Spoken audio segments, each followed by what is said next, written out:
Como siempre es una alegría enorme poder estar en este living recibiendo la visita de nuestros amigos y aprovechamos, dicho sea de paso, para enviarle un cariño muy especial a Pancho Sá, que habitualmente nos acompaña aquí en La Otra TV. Un abrazo grande, Panchito, te extrañamos, así es que volvé prontito. Y también a Eric, un abrazo grande también para él, que habitualmente está junto a nosotros y que obviamente sentimos su ausencia, pero bueno, gracias a Dios siempre tenemos visitas e invitados maravillosos que vienen a hablarnos acerca de temas trascendentes, absolutamente actuales, muchos de ellos testimoniales, aspectos que tienen que ver con sus vidas, sus cambios, sus transformaciones.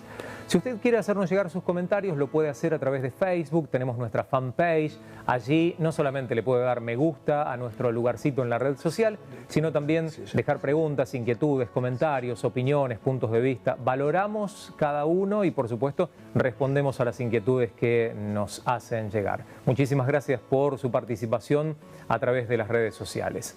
Al programa del día de hoy le vamos a dar precisamente la vuelta para presentarles a nuestros invitados. Está junto a nosotros el doctor en Sociología y profesor de la Universidad Nacional de San Martín, Hilario Winarczyk. Digo bien el apellido, ¿no? Sí, a rigor es Winarczyk, pero se escribe Winarczyk. Ahí está. Lo dejamos en Hilario de última. Es más fácil y es más empático. Exactamente. De todas maneras, pensaba en el orden alfabético cuando iba a la escuela. La W llegaba a lo último, usted estaba tranquilo, ¿no? Hasta que lo nombraban en la lista. Así es. ¿Estaba tranquilo? Sí. Qué bárbaro. Bueno, y está con nosotros uno con la G en el orden alfabético. Estaba ahí por el medio. ¿Qué sé yo? Peor es tener el apellido con la A, que te nombran primero o te hacen pasar primero para rendir el examen y sonaste. Bueno, Pablo Gordillo, a él me refiero. ¿Cómo estás, Pablo? Bienvenido. Bien, muy bien, muchas gracias. Un placer también poder tenerte. Un gran problema era si tenías pocos compañeros de entre la A y la G, porque ahí sí. Bueno, yo soy de la F, yo soy Fratini, con la F entiendo más o menos porque estamos ahí cerquita. Pero yo tenía como 10 o 15 adelante, así que me despreocupaba. Está bien. Pero Hilario zafaba como los mejores. Sí, ni que hablar si tenés con la Z. Pero bueno, Hilario, nos encanta que nos pueda acompañar porque los medios de comunicaciones, habitualmente los diarios, la prensa escrita, lo tiene como un referente a la hora de conocer sus opiniones, sus puntos de vista acerca de temas trascendentes. El diario El Mercurio hizo mención precisamente a aspectos o pensamientos suyos vinculados a la situación en Colombia. Y nos gustaría poder conocer un poquitito acerca de este tema para introducir a la gente y circunscribirla en el tema, si usted fuera tan amable. Sí. Cómo no, Mariano, es un placer. Es un placer que me inviten. Ya en otras oportunidades he estado con ustedes. En Colombia recientemente hubo un hecho muy trascendental, que es dos hechos ha habido. Uno ha sido la firma de un acuerdo de paz del Estado colombiano en la figura del presidente de la Nación, Juan Manuel Santos, y las guerrillas conocidas como FARC. Claro. Fuerzas Armadas Revolucionarias Colombianas, representadas por un dirigente de estas guerrillas que se llama, tiene un seudónimo que es Timochenko. Ajá. ¿El conflicto de las FARC en Colombia es...? Histórico, sí, es así. En este momento son 52 años de presencia de la FARC. Ellas tienen controlado un porcentaje importante del territorio de Colombia y acá necesito leer unos sí, datos. por favor. Un balance de todo esto. Estos datos los saco de un artículo de un pastor que además es muy buen teólogo y analista social, que se llama Harold Segura, que es colombiano, y que escribió un artículo últimamente muy mencionado sobre Colombia. Él lamenta que haya ganado el no y por ciertos argumentos que tiene lamenta un poco que muchos evangélicos se hayan inclinado hacia el no. Pero ¿Le puedo hacer una pequeña salvedad para ubicar a la gente? Fue un acuerdo de paz firmado, como usted bien dijo, entre las FARC y el presidente de Colombia, y la gente se manifestó en las urnas contrariamente a ese acuerdo de paz. Sí, es así. Es el pacto de paz, el acuerdo, fue negociado largamente, se usó como lugar de reuniones La Habana, Cuba, Y los principales actores fueron el presidente de Colombia y Timochenko. Timochenko, sí. Ahora, una vez firmado el acuerdo, era necesario pedirle a la población colombiana que diga si está a favor de que fuera puesta en práctica o no. Pues el acuerdo tiene una serie de condiciones que se podían discutir. Eso dio lugar a entonces un segundo paso. El primer paso es el acuerdo de paz como un documento, claro. Y el segundo es el plebiscito, en el cual la población era invitada a votar voluntariamente. No estaban obligados a ir a votar. Ahora, esos 52 años, Mariano, costaron, y ahí necesito leer este dato, hubo más de 218.000 víctimas fatales, muertes. Es la población de una ciudad. Sí, una locura. 21.000 personas secuestradas. Secuestradas significa que a cambio de eso se pedía rescate. Claro. Entre ellas, Ingrid Betancourt, ¿no? Tan claro, renombrada y conocida en su momento. Totalmente, Mariano. Así es. Porque las FARC se tenían que autofinanciar de algún modo, se financiaban a través de secuestros y también aparentemente de el contacto con el narcotráfico. Claro. Hubo también 6.400.000 y pico personas desplazadas de su lugar de origen. Otros datos indican que habrían sido 7.500.000. O sea, fue dramático todo lo que pasó. Entonces, el objetivo habría que analizar el objetivo del acuerdo de paz en dos perspectivas. Una, la perspectiva colombiana interna, y otra, una perspectiva geopolítica. Claro. Desde el punto de vista interno colombiano, estos dramáticos números indican que el deseo era lograr algún tipo de conciliación. En política se piensa en términos de mal menor, no lo perfecto. Claro. El mal menor era buscar algún tipo de acuerdo con esta guerrilla, algún tipo de reconciliación y sacar el control de una parte del territorio de parte de la guerrilla, terminar con la actividad armada de la guerrilla, que sus integrantes, que son muchos, se incorporen a la sociedad civil colombiana y eventualmente, si quieren, que actúen en política. Eso desde el punto de vista, es lo que podemos enunciar desde el punto de vista de los intereses internos de Colombia. A nivel geopolítico, ha habido un énfasis muy grande del actual Papa Francisco, o dicho de otro modo, del Vaticano, en que se haga este acuerdo de paz. E incluso el presidente Obama ha estado de acuerdo con esto. Claro. Cuba colaboró. Porque acá entra una lectura mía, muy personal, del panorama geopolítico. Yo creo que hay un interés geopolítico que para mí es muy claro en el análisis, en el discurso de Francisco, de lograr que en los países de Occidente y en los países de Oriente cercano, que son como el patio trasero de Occidente, sea posible bajar al máximo el nivel de conflictividad, bajar al máximo el nivel de violencia, para que este conglomerado de naciones se torne menos vulnerable al avance del radicalismo musulmán yihadista. O sea, en la medida en que hay grietas acá dentro de los países, somos más vulnerables. Claro, tratar de evitar crear las situaciones para que eso que está allá replique acá, ¿no? Correcto. Yo creo que desde el punto de vista geopolítico había un interés en que se termine, en el caso de Colombia, que se termine el conflicto ese. Eso es una perspectiva de análisis. Ahora le voy a preguntar acerca del rol de la Iglesia dentro de toda esta situación, Sí. pero antes quiero hablar un poquitito acerca con Pablo, en realidad no acerca, sino con Pablo. Sí.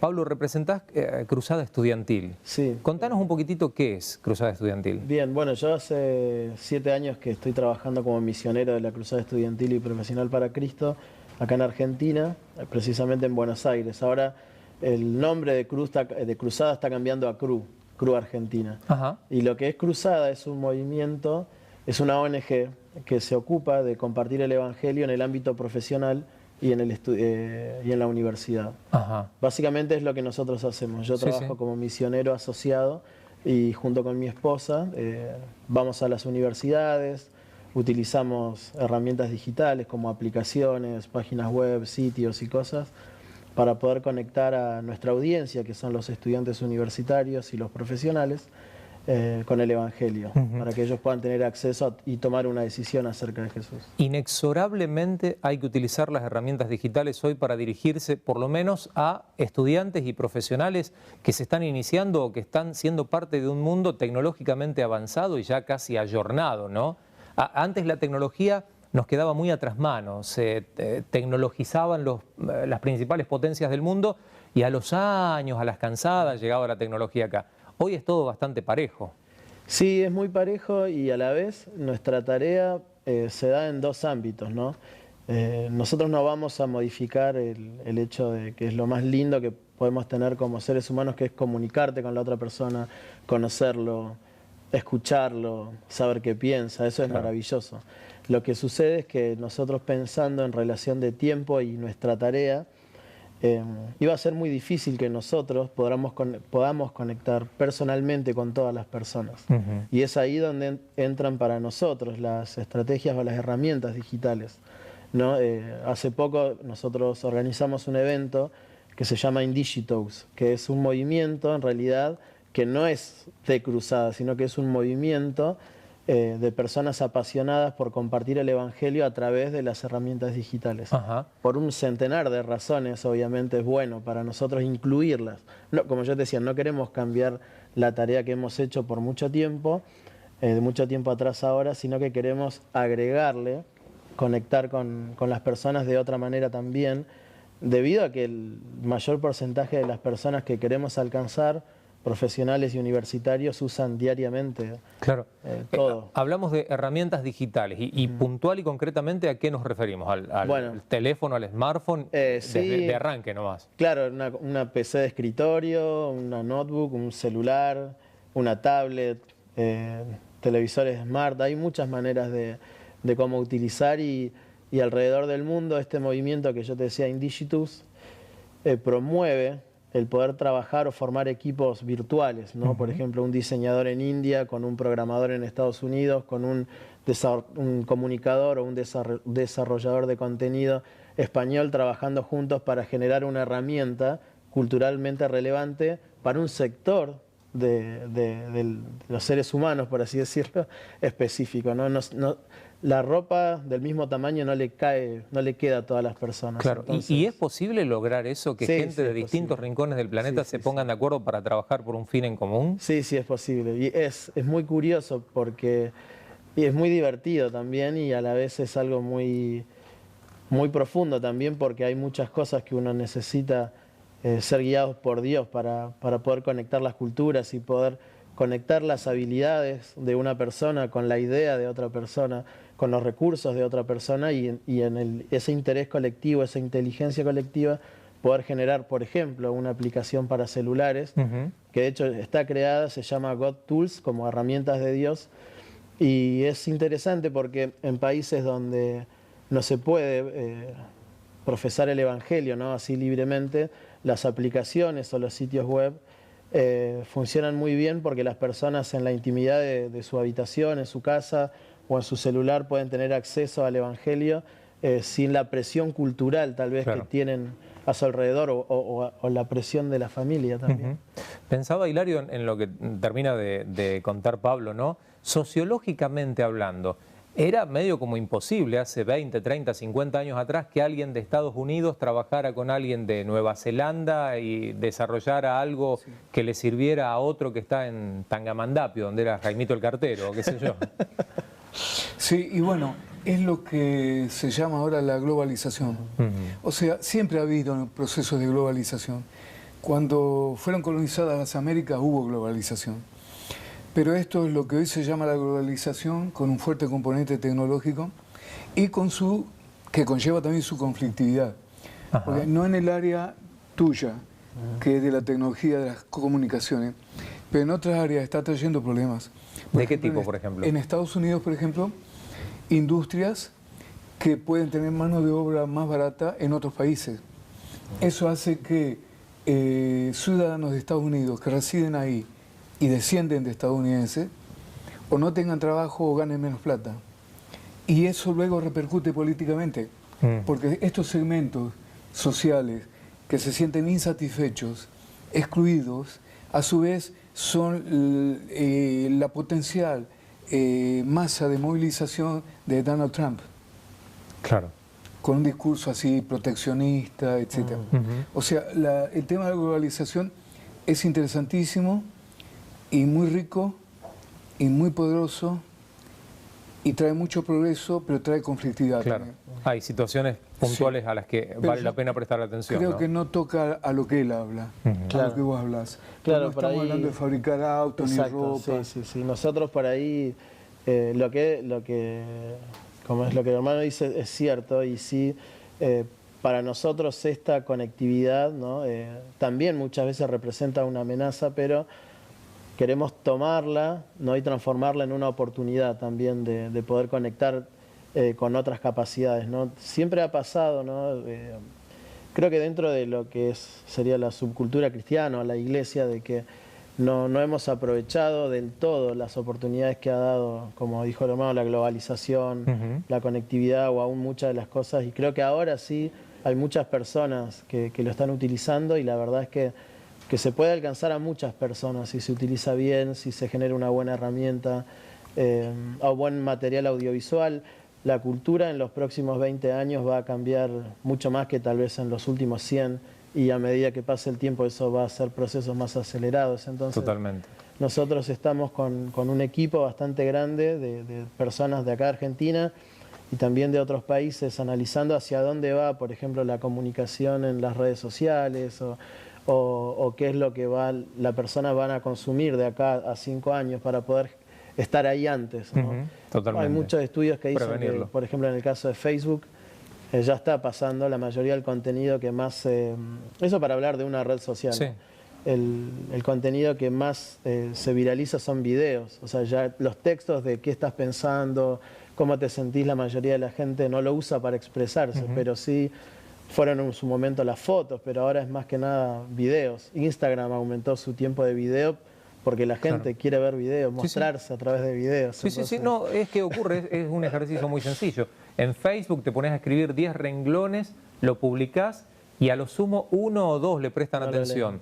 Pero subís un video en donde estornudás, que dura 15 segundos, y sumás 20.000 me gusta, digo 20.000 por tirar un número cualquiera, pero son muchos más los que aceptan y ven y reproducen justamente ese video, ¿no? Entonces, nosotros estamos haciendo una especie de búsqueda, como te decía, de personas que estén interesadas en trabajar, que tengan una idea. Muchas personas tienen excelentes ideas, pero no tienen los recursos o el conocimiento para llevarlo adelante, y capaz que lo conectamos con un diseñador, con un desarrollador, con un programador o con personas que sepan de diseño de imagen y sonido, diseño gráfico, y esas personas te pueden ayudar a decir, mira, esta idea que vos tenés es buenísima y la manera de realizarse puede ser esta, ¿no? Totalmente. Entonces es interesante porque es una buena oportunidad de aprovechar la globalización, la conectividad, ¿no? de tantas cosas.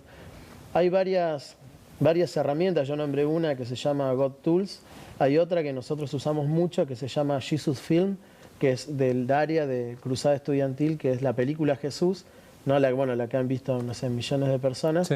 Ahora están realizando cortometrajes y lo están subiendo a una aplicación que está en cientos de idiomas. Por ejemplo, vos no hablas inglés o portugués o árabe y capaz que querés compartirle, podés utilizar un video subtitulado en su idioma, en un aeropuerto, en el lugar donde te encuentres. Claro, es fantástico. Entonces, capaz que vos no vas a saber compartirle, pero decir, mira, tengo el Evangelio a través de un cortometraje en tu idioma. O sea, miralo, no tengo que decirte más. Entonces, bueno, muchas de esas cosas no vienen a cambiar lo que la Iglesia ha realizado en tanto tiempo, sino que vienen a potenciarlo, a acoplarse, a utilizar. A sumar y aportar. Y sobre todo que, por ejemplo, yo sería, dentro de la comunicación, alguien como un inmigrante digital. Yo nací en la era análoga, ¿no? Que rebobinamos los cassettes con una virome. Con la virome, sí. No sé, los VHS gigantes, ¿no? Y todo eso. Y la mayoría de los chicos, los más jóvenes, ya han nacido en la era digital. Totalmente. Ellos ya utilizan esas cosas y entonces queremos estar con herramientas listos para que cuando ellos decidan responder al llamado de Dios y comenzar a compartir el Evangelio con otras personas, con sus amigos, las tengan ahí a disposición. la tengan a mano, por lo menos. Nos había quedado pendiente... Sí, perdón, Hilario, quería aportar Mariano, algo. discúlpame. Sí, sí. Un indicador muy fuerte de lo que Pablo, que es muy rico lo que él está hablando, para mi gusto es muy rico, un indicador muy fuerte de lo que él está hablando, es que hace pocos días hubo un evento importantísimo que congregó muchos jóvenes en Tecnópolis. Ajá. ¿Cómo que se llamaba, Pablo, eso? Sí, ahora mira, no me acuerdo el nombre. Pero giraba todo en torno algo a la tecnología. A la tecnología comunicacional. Fue y hubo cualquier cantidad de chicos. Sí. Y también adultos, toda gente grande fuera. Sí, un evento importantísimo. Sí, es verdad. Altamente movilizador. Sí. Digo, había quedado pendiente una pregunta relacionada a la situación en Colombia y el rol de la Iglesia dentro de ese plebiscito y ese rechazo y la presión del Vaticano y de tantos otros rincones del planeta para tratar de generar un ámbito de paz en aquel lugar. Mira, Mariano, el rol de los evangélicos puede ser interpretado erróneamente, de modo que se produzca una imagen como de burbuja, como que los evangélicos fueron la clave o una tremenda fuerza en el logro del no. En realidad no es tan así. Para ir a votar, no era obligatorio.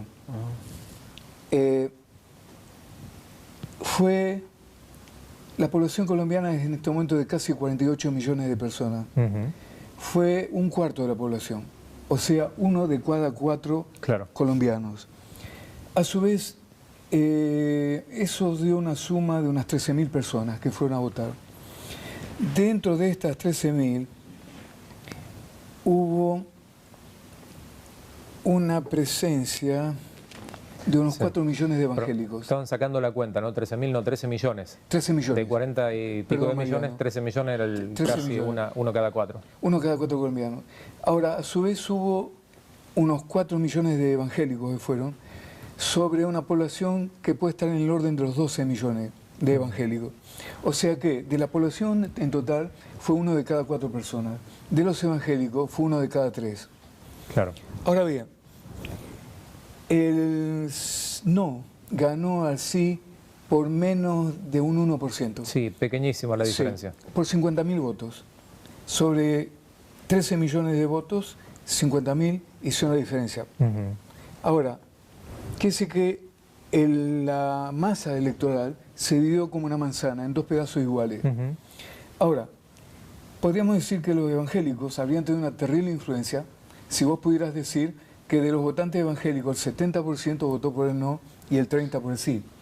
Lo que pasa es que así como toda la masa electoral se dividió en 2 mitades, en realidad también de los 4 millones de evangélicos, espero no estar siendo confuso en lo que hablo, de los 4 millones de evangélicos, 2 millones votaron a favor del sí y 2 a favor del no.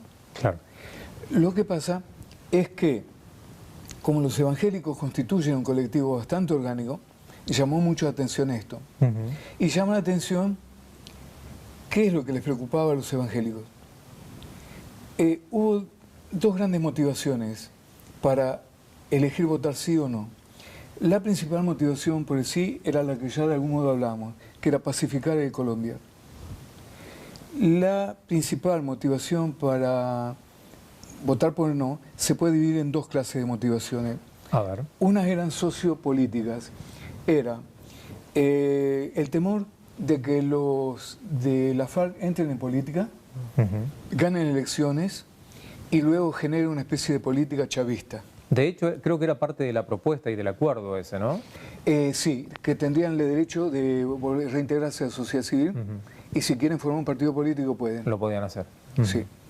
Claro. Y después también el temor, no temor, sino la indignación frente al hecho de que posiblemente no paguen con cárcel sus delitos, no devuelvan plata de secuestros, etc. Eso no le convenía a criterio de la sociedad, por eso votaron por el no. Así es, Mariano. Eso sería una crítica inductora hacia votar por no desde el punto de vista sociopolítico. Pero había también razones de tipo moral y estas son las que aparentemente les impactaban a los evangélicos. Había una idea, no sé hasta qué punto fundamentada, de que si se aceptaba el acuerdo tal como fue hecho, iba a haber una gran influencia del movimiento de gays, transexuales, lesbianas, etcétera, etcétera, etcétera, y que todo esto iba a propender a destruir la familia tradicional como estaría establecido que debería ser según la Santa Escritura. Este tipo de argumento posiblemente, no lo sabemos con precisión, haya impulsado hacia no a muchos evangélicos. Pero lo cierto es que una vez que ganó el no, no es que ahora el acuerdo se cayó forever, sino que hay que volver a discutirlo, reformularlo, darle otro formato. Claro. Ahí, algunos líderes evangélicos, y voy a ser breve ahora, comenzaron a actuar ya no como una fuerza religiosa, sino política, como una federación evangélica. Fueron frente al gobierno y dijeron, miren, podemos apoyar todo esto, pero va a haber que hacer cambios. Y todos los cambios que pedían, planteaban 8 puntos. De los 8 puntos, 6 se referían todas a cuestiones de familia y sexualidad. Solo uno a defender la propiedad privada y uno que tocaba levemente el tema de la justicia. O sea, no había ninguna insistencia preponderante en justicia, en problemas políticos, etc. Todo estaba tremendamente concentrado en el tema de sexualidad y familia. Claro. Esto se puede leer de 2 modos. Un modo en que se puede leer es que en este momento tal vez los líderes evangélicos actuaron usando un cálculo político, pues esto es política, y dijeron y entendieron que tenían un gran capital demográfico detrás suyo, una masa social de maniobra, y algo que puedo proponer, que sería diferente al de los políticos, que era este tema de moral sexual y familia. Bueno, todo este paquete induce a creer, y ahí quiero terminar, Mariano, con esto, para no tomar tanto tiempo, induce a creer que hubo una gran influencia evangélica en el fenómeno. No fue así. Una parte considerable de evangélicos votó por el sí. Lo que pasa es que resalta mucho el hecho de que los evangélicos son un colectivo orgánico, claro, porque pertenecen a la iglesia, etc., y están a favor más bien de temas de moral.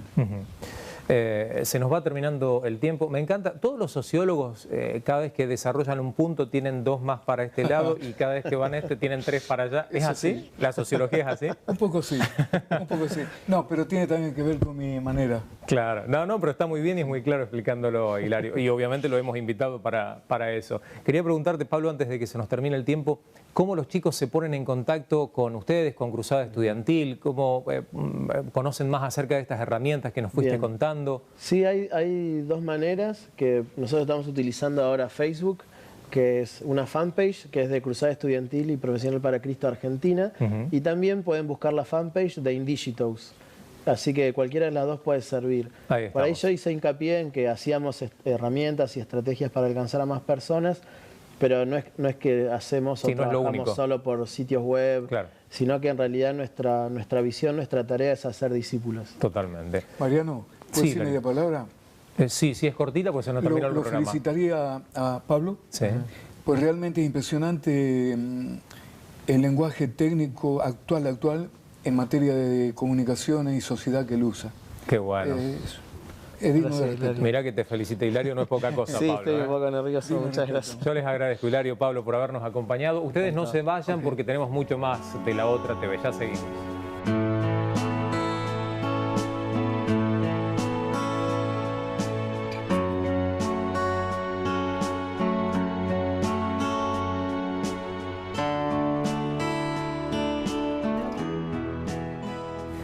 Les habíamos anticipado que teníamos un programón y de hecho nuestros próximos invitados, más que invitados, amigos de la casa, lo ratifican.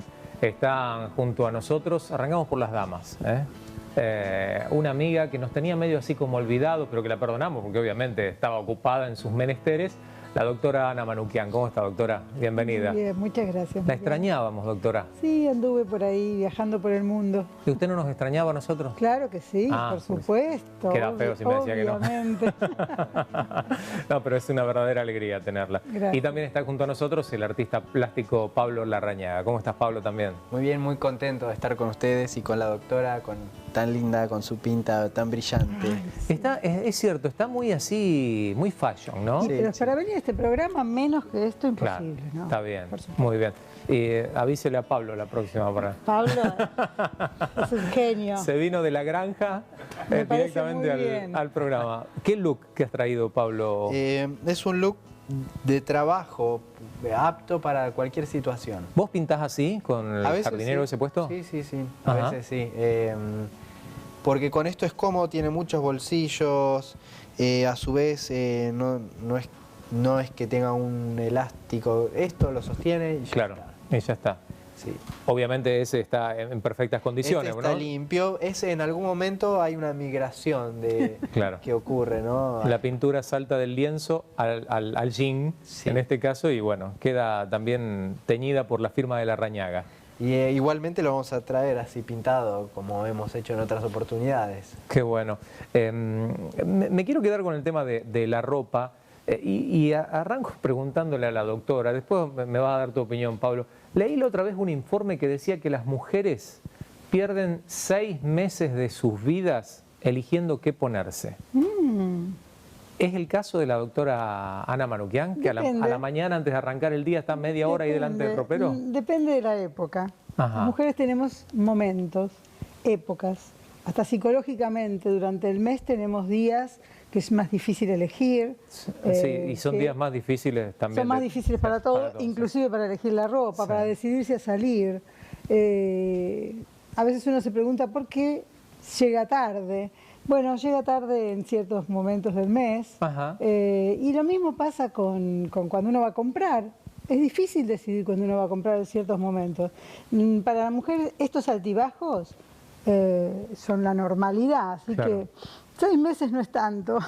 No es tan, o sea, en toda una vida, 6 meses. Claro, Pero frente a las circunstancias de una Claro. mujer, no es tanto en el sentido de que desparramado en los años de vida es posible. Es posible sí. porque no es solamente qué se va a poner durante el día, sino qué va a elegir, cómo lo va a pagar, cómo lo va a comprar. Y una vez que decide qué va a comprar, tiene que ver el color, tiene que claro, ver cómo bueno, le pero queda. en el caso de la compra es una cosa, pero en el momento de enfrentar el día e ir al placar y ver qué es lo que me pongo, ahí ya la cuestión... Es una decisión difícil. Ajá, Aparte, hoy la mujer hace muchas cosas durante el día. claro. ¿Eh? ¿Tiene que tener distintos cambios de look durante el día? Sí, a veces establecer uno que sirva para todo. Yo de acá me voy a la universidad a dar clase, Claro. después tengo una reunión de consorcio, o sea que vos fijate que son cosas completamente diferentes y hay que estar Pero más o menos yo iría a la acorde. universidad y a la reunión de consorcio vestido de la misma manera. Pero por doctora. supuesto yo no. Ah, no. Sobre todo si soy la profesora en la universidad y miembro del consorcio. Claro. Bueno, pero, ¿qué sé yo, Pablo, en tu caso es así? ¿Vos también sos de cambiarte o con lo que arrancás a la mañana terminás a la noche a última hora? Enterito para todos. Enterito para todos. Directamente. Realmente sí, por ahí cambios según las actividades. Por ejemplo, no sé si tengo una inauguración a la noche de una exposición. Claro, obviamente sea una situación puntual, ¿no? Aunque justamente el ambiente artístico tiene eso de somos artistas y entonces nos vestimos como quieras y podemos ir a una inauguración de moño y... Perdón que le golpeé el micrófono. Podemos ir con moño y camisa o con una remera super sport y no hay problema. Totalmente. Este mismo informe que daba este dato estadístico ponía como ejemplo, entre otros, a Steve Jobs, a Mark Zuckerberg, que son, o fueron en el caso de Jobs, tremendos hombres de negocios vinculados a actividades constantes y vínculo con la gente, que decidían, si ustedes buscan imágenes, están prácticamente vestidos de la misma manera, pero no solamente durante el día, sino durante todos los días. Y la estrategia era que elegir un tipo de atuendo, remera y pantalón, o remeras todas del mismo color, o camisas todas del mismo color y pantalón todas del mismo color, les simplificaba mucho las cosas, les evitaba el problema de estar delante del placar viendo a ver qué es lo que se ponían. Ya sabés que camisa blanca y pantalón azul es lo que va, tengo 20 camisas blancas, 20 pantalones azules y es cambiar para una cuestión higiénica, pero en realidad no cambiar la imagen, hombres, ¿no? Claro. Exacto. Estoy hablando de empresarios y de personalidades reconocidas, hombres. No había ejemplos de mujeres a las que... Es más difícil, sí. Sí. Coincidamos que es más difícil. Por eso digo, a veces la indecisión de la mañana es, tengo que ir acá, son lugares distintos, gente distinta, ¿qué me pongo para vestirme? Y no volver a cambiarme cada 3 horas. Este es el tema en la mujer. Por ejemplo, vos lo que citás son 2 hombres que no tendrían problema en ir a todos lados con lo mismo, inclusive siempre con el mismo color. Claro, Es sí, fácil. sí. Una cuestión sencilla y le simplificaba tiempo y problemas. Pero bueno, ¿no le sirve a la mujer el dato? No por ahora. Borremos esta parte del programa entonces y yo quería hacerle un favor, una gauchada, doctora, Gracias. simplificarle Muchas situaciones, pero bueno, de todas maneras vino muy bien vestida, apropiada para el programa.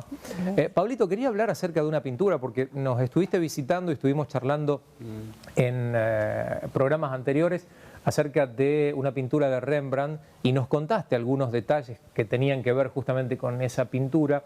Y en este caso nos trajiste una pintura o en realidad un retrato, una expresión artística de Andy Warhol. Sí, tiene que ver con estos un poco lo que se llamó el ready make o citar en lo que es en las artes plásticas, es tomar una imagen de otro y citarla como si uno citara un texto, por ejemplo, de un escritor, donde Andy Warhol toma de Da Vinci, toma La Última Cena, que fue una pintura que fue una de las más reproducidas en la historia de la humanidad, que fue pintada en 1496. Es más, vos pensás en la imagen de La Última Cena y es el cuadro de Da Vinci, ¿no? No hay otro. Exactamente. Que lo curioso es que, bueno, curioso por lo menos para los que nos interesa este tema, que fue al mismo tiempo que Miguel Ángel estaba esculpiendo la Piedad, ¿no? Que es esta imagen de María sosteniendo a Jesucristo, si bien Jesucristo como descendido de la cruz, pero con un cuerpo reluciente. Da Vinci, bueno, pinta esto, lo toma Andy Warhol porque me estuvieron escribiendo personas que les gustó cuando mencioné un poco de arte pop, en un programa anterior cuando hablaba de expresionismo abstracto. Y el arte pop, el principal, el más conocido es Andy Warhol. Lo que tomaba Andy Warhol era escenas cotidianas de la vida, como puede ser las latas de sopa Campbell que todo el mundo consumía y las convertía en obras de arte. Por un lado, para que el arte llegue a personas que tal vez no eran gente que se la veía cerca de los museos habitualmente, sino que a través de una imagen cotidiana se empezaban a acercar a esos ámbitos, o incluso la misma pintura se podía traer a sus casas porque se trabajaba por reproducciones, lo que hacía que las obras sean más baratas, por producción en serie, en masa. Entonces Andy Warhol toma esta imagen de La Última Cena, que la toma de un librito de niños para colorear. Ah, mira. Así que es lo que es contorno lineal, claro, lo que la define. Y sobre eso pone el logo de General Electric y el logo de los jabones Dove, que tiene una palomita. Entonces junta estas dos imágenes, ¿no?, de estas marcas, diciendo, bueno, Dove con la palomita la pone sobre Jesucristo, y General Electric, que si bien es una empresa que abarca un montón de áreas, electrodomésticos, comunicaciones, pero en este caso se referencia a la sección que se trata de electricidad. Entonces es como luz del mundo, Jesucristo. Yo pensé que le estaba iluminando la mesa en La Última Cena. Puede ser también. Al mismo, llamaban al arte pop, lo llamaban un poco como superficialmente profundo, porque tomaba cosas que eran superficiales, como tal vez un logo frío de General Electric, azul y blanco, y lo ponía junto a lo que, bueno, para algunos es algo sagrado, ¿no? Entonces se ve esto de él decía, bueno, también tiene incluso una etiqueta de precio de 50 centavos, esta imagen 59 centavos. ¿A quién se la puso? ¿A Judas esa? No. Sí, señor. Claro, tiene precio. Pone arriba de Judas. Pero además de eso, él hablaba de que tenía que ver con no tomar por hecho o como algo barato esta escena, ¿no? Warhol era un católico practicante del rito bizantino, que los bizantinos tenían una gran iconografía, los santos, todo en mosaicos hechos. Luego hubo un rey que destruyó toda esa iconografía, muere, a ese periodo se llamó iconoclasta, cuando destruyen los íconos. Muere, pero su esposa dice, no, ahora queremos íconos nuevamente. Entonces Andy Warhol es como que esta herencia cultural de los íconos, de su religión y el tema de los bizantinos, lo traspasa al arte de su época y mezcla estas dos cosas. Andy Warhol por las noches está en los clubes nocturnos con las estrellas, pero durante el día repartía comida a los pobres. Esa otra área no se sabe. Claro, mira qué interesante. Y esta pintura, La Última Cena, la pintó en el año que él muere. Entonces tiene que ver también, como hablamos en otro programa, de la última pintura que pintó Rembrandt, donde él se pinta como este hijo pródigo que vuelve al padre. Andy Warhol como que hace referencia a sus raíces espirituales en el último año de su vida, que fue justo cuando yo nací. Justo en el mismo año. Casualidad. ¿Se puede decir el año?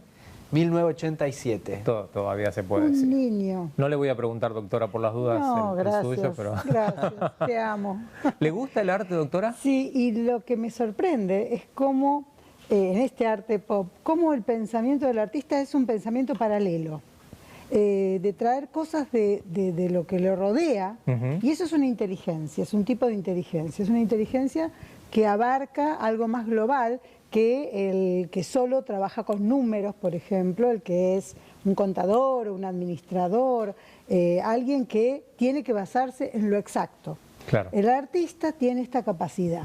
Un área de su cerebro está dotado de esa posibilidad. No todos la usan, porque depende de lo que le guste pintar o esculpir, ¿no? Pero en este caso es claro un pensamiento paralelo, como que hay algo rondando alrededor y el artista permanentemente lo está mirando, está observando, y cuando algo le llama la atención lo trae. Un ícono, ver en un ícono de Dab, ver el Espíritu Santo, claro, es un pensamiento amplio, un pensamiento global, pero también un pensamiento paralelo, porque no es solamente una amplitud de pensamiento, sino algo que va como a la vez que el artista va caminando. Y lo puede traer y poner en su camino, o traer y poner en su obra. Es verdaderamente un tipo de inteligencia, ¿no? Que el que no lo observa no se da cuenta, pero hay que hacer este análisis y darse cuenta que el que lo hizo no piensa como el común de los mortales, piensa bueno. diferente. Pablo, tenés que llevar a un especialista en neurociencias para que te haga el aporte desde ese ámbito, porque viste cómo la doctora especializada en su tema sumó y mucho, ¿eh? Maravilloso, me encantó, me encantó. Bueno. Sí, tenemos que hacer algo juntos. ¿Cómo no? Hace rato que nos venimos encontrando en un Es programa. verdad. Y vos podés... Yo los presento de última, yo no puedo hacer nada, No, lo mío es muy mediador. limitado, muy limitado. El mediador. A propósito de presentar, no estamos presentando nada, ya hace un tiempo que lo escribió y quedan muy pocos ejemplares, Sí, doctora, hace ¿no es menos de cierto? un año y ya quedan pocos, sí. Exacto. Sí, se ha vendido muy bien y realmente lo he llevado también a algunas provincias en Argentina y dado charlas sobre esto que es básicamente inteligencia espiritual, ¿no? Ujú, espiritualmente, así es como se llama este libro. ¿Cuáles son las repercusiones que ha tenido en base a la gente que lo leyó, lo que le dijo, los aportes, las devoluciones, digamos? Varias cosas. Una, me sorprendió la última persona con quien me crucé, fue una persona con la que estuve de viaje, que no teníamos relación, nos encontramos en el viaje, digamos, en el tour. Ajá. Pero como esos tours tienen a Israel o a Turquía, hicimos un recorrido así muy amplio y la empresa hizo una vuelta a encontrarnos y pasar fotos y videos. Bueno, en ese momento ya me habían encargado que llevara algunos libros. Esta persona me la encontré ahora de pasada y me dice, me habla del libro. Y claro, yo la tenía como con otra dinámica, Sí, ¿no? sí. El viaje, Venía de hablemos otro del lado. lugar que vimos, hablemos de la experiencia. Y me decía realmente, ¿no? Cómo le despertó esto que no sabía, que no existía, pero que ahora empezó a mirar a la gente de una manera espiritual, de una manera de cuánto espiritualmente esta persona aporta a la sociedad, cuánto yo espiritualmente aporto a la sociedad? ¿Cómo hago para cultivar la inteligencia espiritual? Una persona con quien no tuve, digamos, ni académicamente, ni espiritualmente relación, ¿no? Pero fue una persona a la que le estuvo hablando durante 140 páginas, 130 y pico de páginas. Claro, claro. Usted recién la escuchó a ella cuando ella vino hasta usted, pero usted le habló durante todo ese tiempo. Evidentemente, los libros tienen esa capacidad, ¿no?, de seguir vivos, y son vivenciados por alguien y se hacen cada vez nuevos. Lo que lo lee siempre es algo nuevo, siempre es algo que recibe.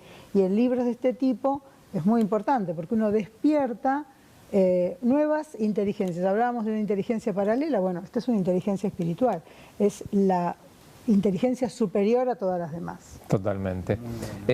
Quería preguntarle, a propósito que salió el tema del cerebro, que iba a salir inexorablemente en medio de la charla, ¿hay ejercicios o técnicas o tips como para hacer que nuestro cerebro no solo se mantenga activo, sino que además se mantenga fortalecido y en crecimiento permanente, doctora? Sí, claro, claro. Es lo que ahora se llama gimnasia cerebral, o Brian Gym. Pero la realidad es que hay cosas de todos los días que tenemos que aprender a hacer. Cambios pequeños. ¿Por ejemplo? Desde lo motor, ir por otro camino. Por ejemplo, lavarnos los dientes con la mano no habitual. Eso desde lo motor. Desde la inteligencia, por ejemplo, hablábamos hoy, perdón que la corté, pero ¿en qué me afecta lavarme los dientes con la mano distinta? Nosotros tenemos toda esta área, como si fuese que tengo una vincha puesta, que tiene que ver con cómo movemos cada parte de nuestro cuerpo físicamente hablando, ¿no? Entonces, si yo muevo esta mano, este lugar se está moviendo, está haciendo sinapsis, hay específicamente lugares.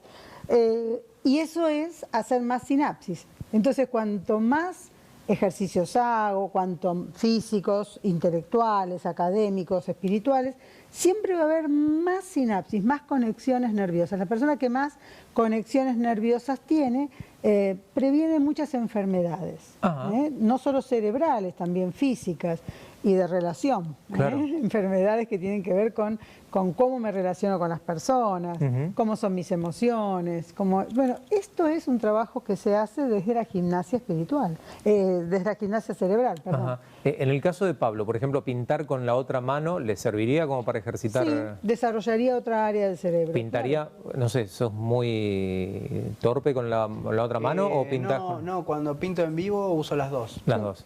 Cuando pinto en vivo. O sea que el cerebro a full ahí, ejercitándose de las dos maneras. Sí, supongo que sí. Sí, en los dos hemisferios. No se le nota tanto, pero... Sí, se le nota. Ah, ¿se le nota? Se le nota. Gracias, Estoy en desacuerdo con vos. Gracias, muchas gracias. Era un chascarrillo, Pablo, no te enojes. Pero yo estoy tranquilo. Muy bien. Decía, doctora, la parte motora, pero había otros tipos de técnicas o de ejercicios. La lectura. La lectura es muy importante. El hacer, algunos dicen, yo hago crucigramas, está bien, es una parte. ¿No sirve hacer crucigramas? Sí, pero es una parte. Otros me dicen, yo hago sudoku, que es con números. Sí. Bueno, es otra parte. Pero son ejercitaciones diferentes, ¿no? Uno dice, ¿cómo puede ser que los chicos tienen tanta facilidad para los juegos electrónicos? Esa es otra área. El Tetris, jugar al Tetris, que también, son esas fichitas que van cayendo y hay que acomodar. Y yo siempre digo, si jugás bien al Tetris, acomodás bien tu baúl. El baúl se acomoda como un Tetris, entonces siempre te va... Claro, son cosas que tienen que ver con la práctica motora, con la práctica visoespacial, porque cuando vos haces bien un Tetris y acomodás bien un baúl, y vos mirás todas las valijas y decís, esto no va a entrar. Y de repente te pones a acomodar y decís, entró. ¿Qué es? Es una inteligencia visoespacial. Pasaste de nivel, pudiste acomodar el baúl, pasaste de nivel. Ya está. Qué bueno, qué lindo. Pensalo para tus pinturas y tus elementos en el taller, Pablo. ¿Y qué pasa en la mente de alguien que es desordenado, con sus elementos? Según en qué área, ¿no? Por ejemplo, vos tenés sí o sí, tenés que tener una inteligencia visoespacial, porque si no, te quedaría la imagen por la mitad. Entonces vos diagramás mal. Si diagramaste mal, no llegaste, porque hay un marco al cual tenés que ceñirte a esa medida. Entonces, mirá. ¿Viste? Mirá lo que te venía a enterar ahora, Pablo. Mirá vos.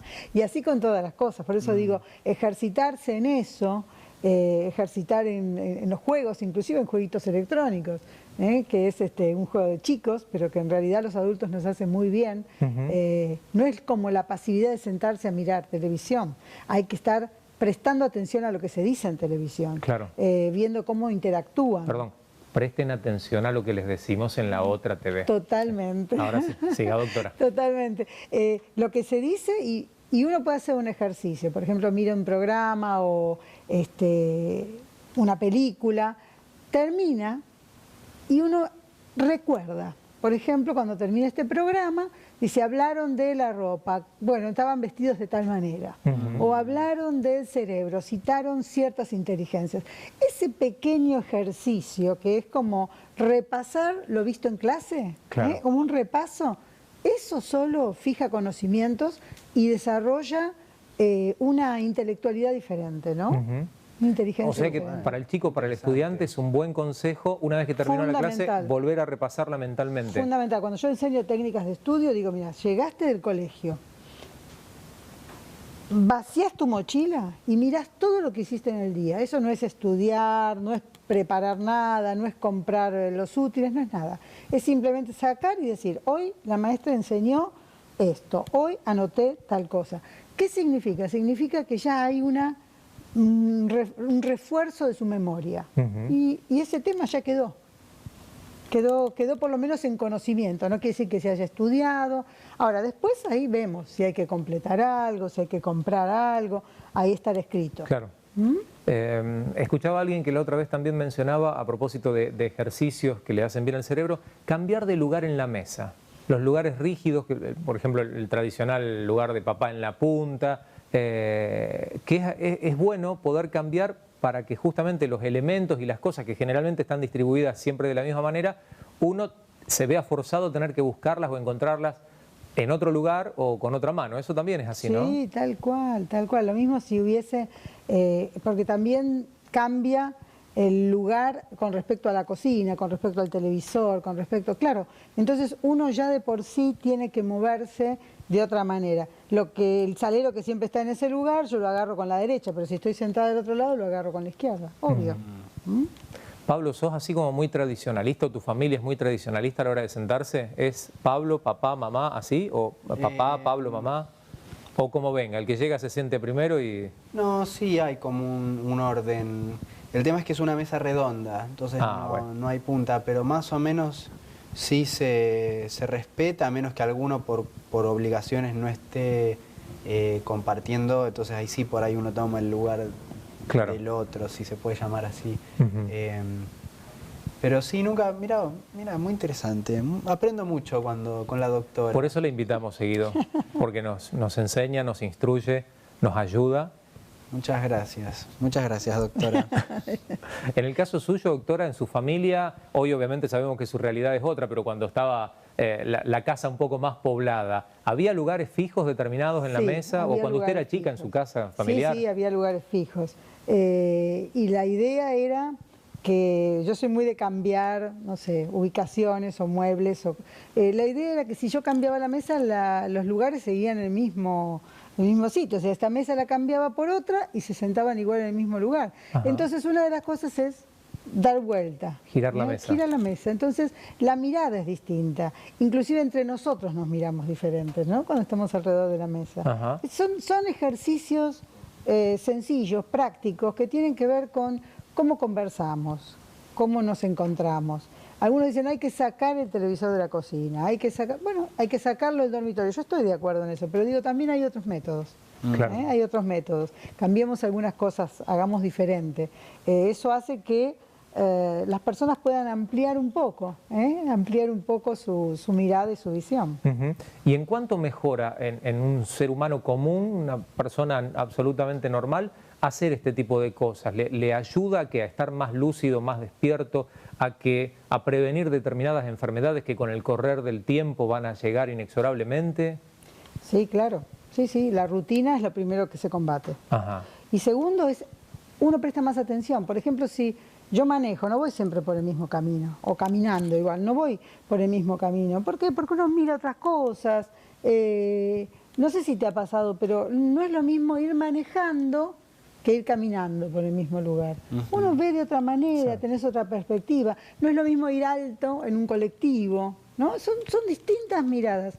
Esto solo ya es un ejercicio. Imaginemos que cada cosita que hacemos diferente, la interconexión nerviosa ya es diferente. Qué bueno. Entonces, se agiliza, se agiliza. Qué bueno.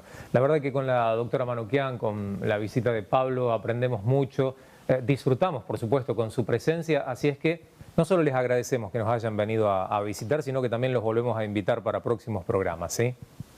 Nosotros tenemos todavía un ratito más. No se muevan, ¿eh? La televisión tiene muchas propuestas, pero esta es nuestra propuesta. Esto es La Otra TV.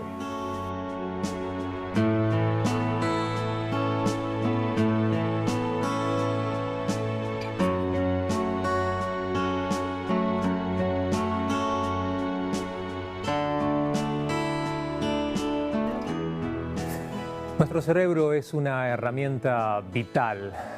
De la nada no pudo haber surgido, no es parte de una explosión ni de nada que se originó casi como por casualidad. Indudablemente es una obra maestra de la ingeniería divina y fue puesto precisamente en nuestra cabeza.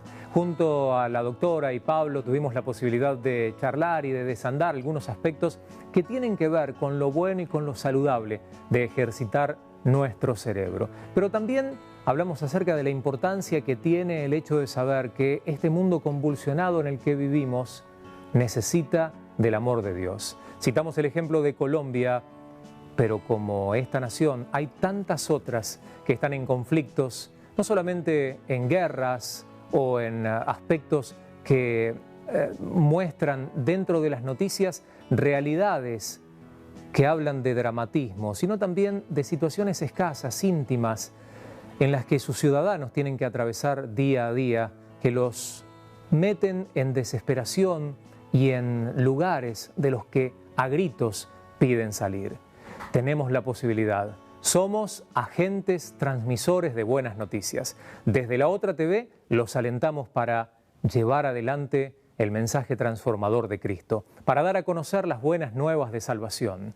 El mundo está lleno de propuestas. La televisión tiene las suyas. Nosotros, desde este pequeño espacio, les ofrecemos la nuestra. Les brindamos este tiempo a través del cual no solamente recibimos, sino que también proponemos mucho de todo lo que el Señor nos da. Les agradecemos por la compañía. Los invitamos para un próximo reencuentro. Dios los bendiga. Muchas gracias.